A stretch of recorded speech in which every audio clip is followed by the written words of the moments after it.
Hi everyone, in front of me I've got Xiaomi Redmi 12C, and let me share with you how to clear credentials on this device.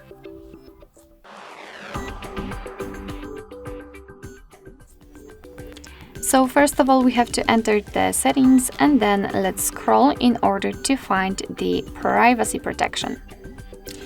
Then, sorry, not the privacy protection, the passwords and security, my bad, sorry. Right here we have to enter the privacy, and as you can see in the advanced we've got the encryption and credentials.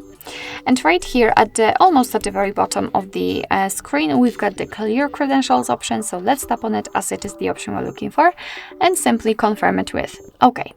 And as you can see we've got the information that the credential storage has been erased successfully. What's more, here we've got also another evidence, so we cannot tap on this option again.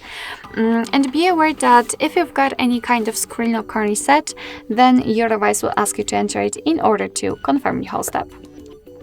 So basically that's all. This is how to remove certificates in your Xiaomi Redmi 12C. Thank you so much for watching. I hope that this video was helpful, and if it was, please hit the subscribe button and leave the thumbs up.